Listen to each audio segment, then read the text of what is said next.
Hi there folks, got a bit of a confession to say today. I'm that person that likes watching movie credits. I'm sure I'm not the only one, and I have actually heard of other people saying they watch credits obviously, but I mean I consistently watch credits, and I find myself doing this when a film gets to the credit or the end crawl. I see myself sitting forward and like reading the names and getting quite excited at the end theme music's kicking in and thinking, oh, am I going to see something in the credits, and try and piece where this actually started from. I think the main cinema one was probably Short Circuit, because it's got an amazing song over the credits, Come and Follow Me, and it's got outtakes and deleted scenes in the credits, and I thought at the time they were from Short Circuit 2, and I was like, oh my god. And then thinking about some of the very first sell-through videos I got, like things like Friday the 13th Part 6, like the Alice Cooper song He's Back. If I ever think of that song, I always picture the video or the film ending and seeing Jason's eye as there's a close-up of like his eye as he's underwater. And Death Wish 3, like the bum bum bum bum bum bum bum Jimmy Page music.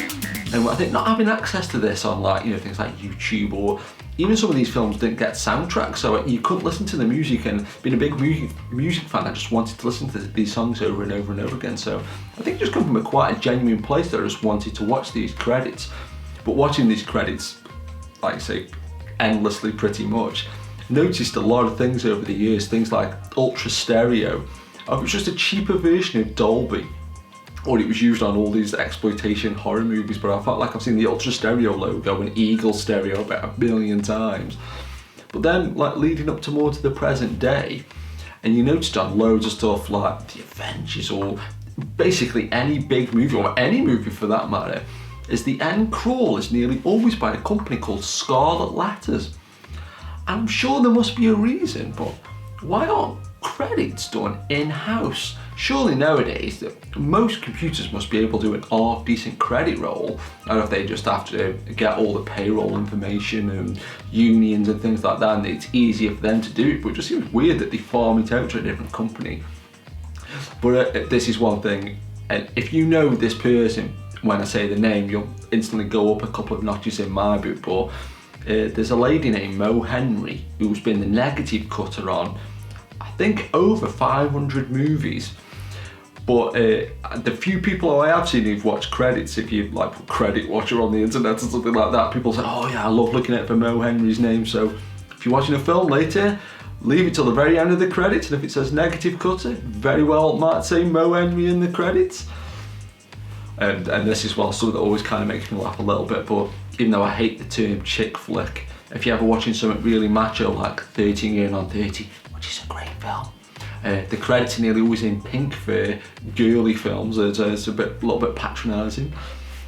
But where it really was cemented for me that a lot of people hate credits was when I did film studies at college, if you can believe that. But you've got there hardcore film fans, people who are obsessed with film, and nobody was interested in the credits, and where the point was really rammed home hard as it was. Look, I haven't time for these adolescent antics.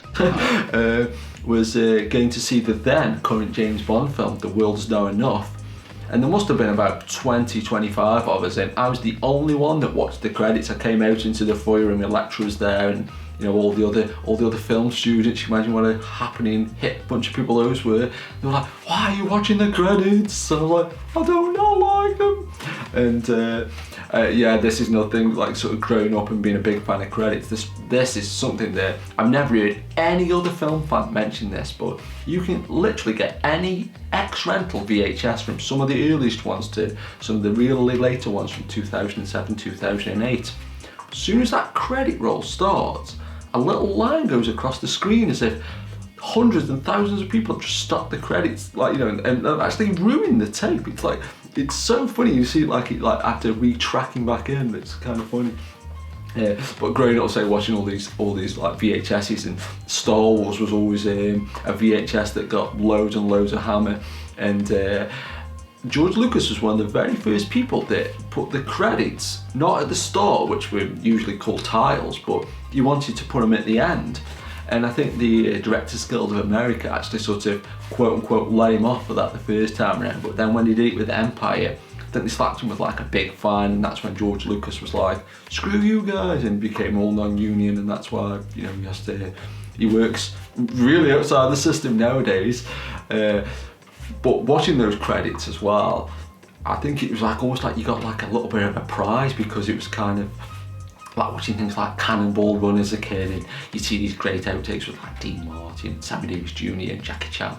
And that's when Jackie Chan got the idea for having outtakes in his movies. And and as well, you know, like things like Accidental Spy in the Tuxedo and things like that. I think a really good way of judging a Jackie Chan film is how good the outtakes are. If it looks like he's nearly had his head severed, or he's like been set on fire or something, it's like, yeah, that's a good movie. The Zucker brothers are good for their outtakes as well. They have like things like recipes in the credits, and they'll say stuff like, or George Foreman's boxing record was a good one, and another classic was when it said, if you hadn't read these credits, you'd be home by now, which was always pretty funny. Lethal Weapon 3 is one of the pinnacles though of after the credit scenes, because there's a bit of an in-joke in Lethal Weapon 3 where Riggs and Murtaugh can't disable bombs very well, and at the very tail end of the credits you just see this huge building explode, and it's obviously tying into the scenes in the movie and that, but it was paid for out of Richard Donner's own personal money. It was shot with like multiple cameras and that. Gremlins 2, I think, actually it did hold the record for the longest credit roll. And when it sort of starts off a normal sort of credits with like a black background and white text. And a couple of minutes into it, like Daffy Duck sort of walks on the screen.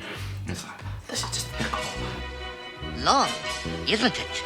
Watch that credit roll now, and it's like, it seems really short, and you watch something like, I don't know, Rogue One, and the credits are on for God knows how long, you know, about 10 minutes longer or something like that. And when I say about Mo Henry though, if you can recognise Mo Henry, that's really cool. If you can recognise Mo Henry and the MPAA logo, then you really are a special kind of geek, because the MPAA, Motion Picture Association of America, they have to rate every film that's released in America. And can you believe we're on 50,000 movies? So a lot of catching up there to do, folks, if I want to try and watch every single MPAA movie. I wonder if that's actually possible to do in one lifetime. We'll never know, because I can't use a calculator. I'm going to try it, and if the next video doesn't come out for 25 years, you know why. Keep it. Sorry, 60 years of hugging the end title is enough. So, that's all, folks.